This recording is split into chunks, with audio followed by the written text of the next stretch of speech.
Self-discipline is a deliberate choice for what is profitable above what is acceptable.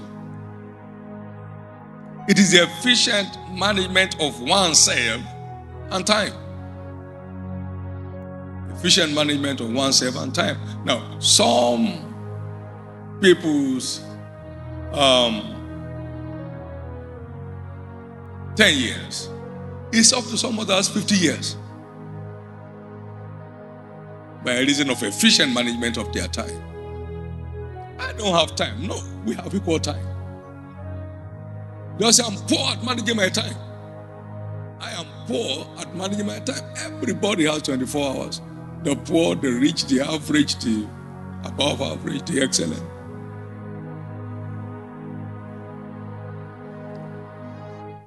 The efficiency of time management is what makes the difference between one another.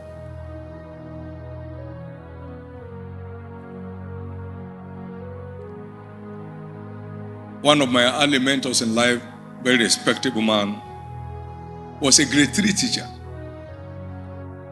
He worked his way to earn a first degree, a second degree, a third degree, and became a celebrated personality at NIPS. Having also served as Secretary to State Government.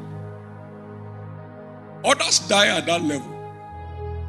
But no, he invested his time while others squandered it. I used to know a primary school teacher, and suddenly we heard that he was going to the law school. How did they get there? He was in London University correspondence course and passed his law degree without knowing the airport. Headed on for the Nigerian law school. He left the others behind.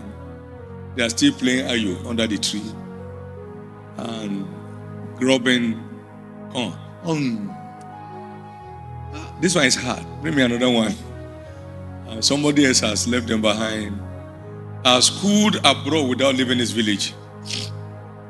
Has earned the prestigious law degree from London University. Now was on his way to the law school.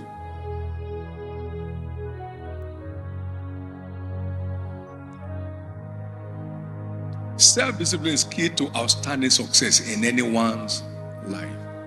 That is your value for time, your value for your desired goal drives you to set rules and laws around your life.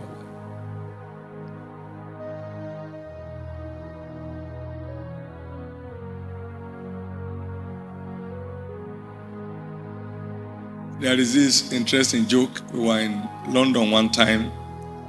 My friend and my wife were going, they said we were going for shopping. I said, I'm not going. They said, no, just a moment, we'll be there. So we got there and said, can I excuse myself? You go for shopping. I have things doing here. I'll stay in the car. I have the key. I lock myself inside. The car is running. The AC is working. When they came back, they had to knock. I wasn't sleeping. They had to knock for me to open for them. I've drawn so much value from that time. I'm going about. I don't have to buy anything. There's nothing I'm wearing that they don't say in Nigeria. By buying somewhere else, I'm distorting the market system. Some people have gone to buy and they're to sell. And if everybody has to buy from somewhere else, then who will buy what they sell?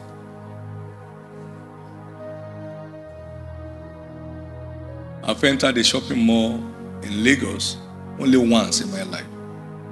And that was 1990. I stood in front of a counter last, 1989. Banking counter.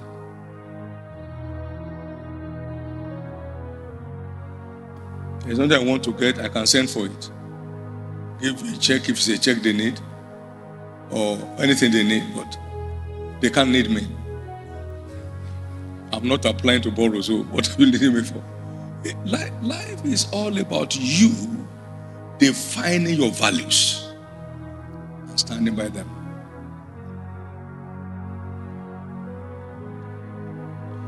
Time is an asset of equality. While some invest it, multitudes squander it.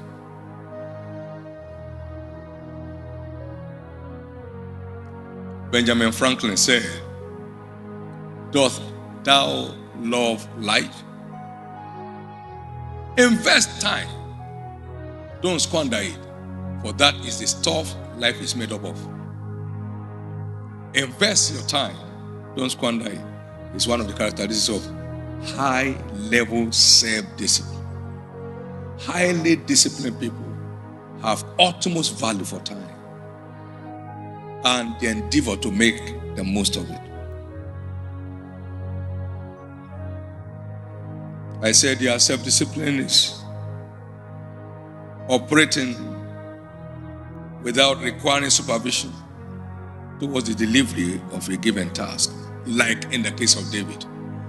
He was there with the sheep, keeping watch over the sheep, and no lion nor bear can come across it and destroy them. He had no supervision from any source. See how decorated his life became. That is the power of self-discipline. Examples here that will apply to us as young people, youth growing up, include examples of fellows like Joseph. He was 17 years when he began to face the ordeals of life. But he scaled through by the evident virtue of self-discipline. When Potiphar's wife wanted to floor him, "No, I can't do this and sin against God." In the prison, the most respected prisoner you ever come across.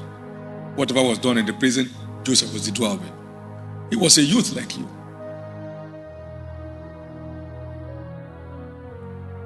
You see how decorated his destiny became. Nothing got missing in the house of Potiphar. He entrusted all his estate into his hand. Self-discipline. He never attempted to flee and get back to his country. Self-discipline. He never took it out on his brothers who sold him into slavery. Self-discipline.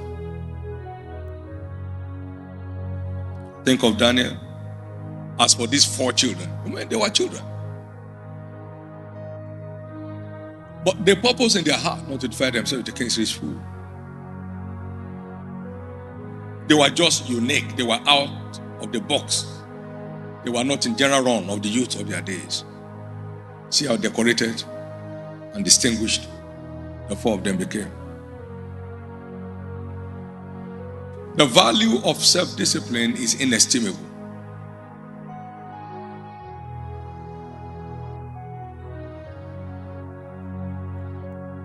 Think of Nehemiah. Highly disciplined individual. You can read the story. And Paul the apostle.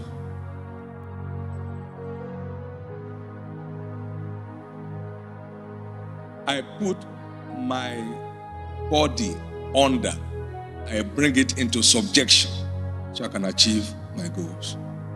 Self-discipline. 1 Corinthians 9, 24 to 26.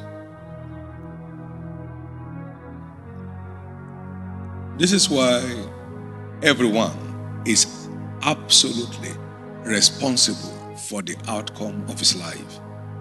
Everyone. Young people, success is not transferable.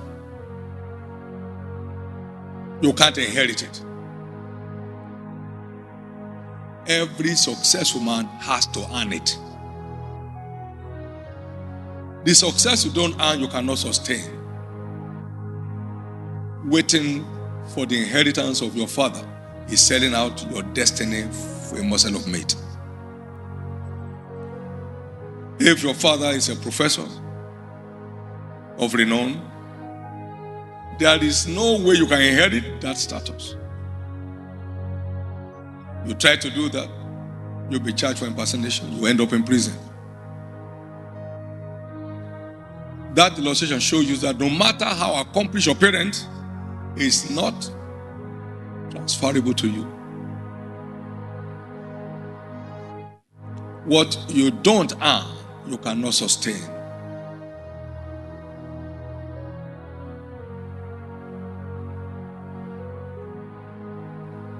A good friend of mine, Professor Julius Okoge, said something. He said, you can't prepare the future for your children, but you can prepare your children for the future. You can't.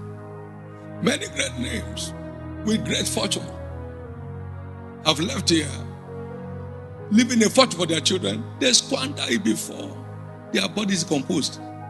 They squander it before their body decomposed in the grave. Finish. Begging on the street. Because you can't keep what you don't earn. Wealth gotten by vanity shall diminish, or it that gathered by labor shall increase. Proverbs 13 verse 11. It is only what you earn that secures your future, not what somebody transferred to you.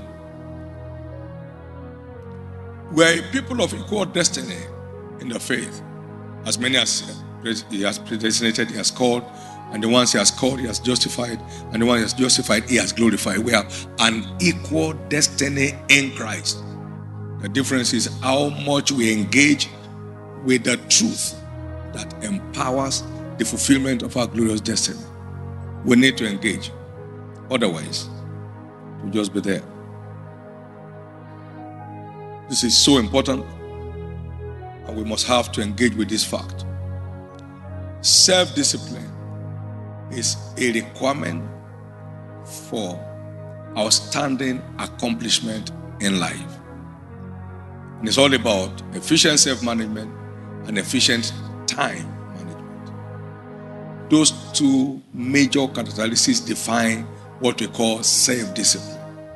It's efficient self-management and time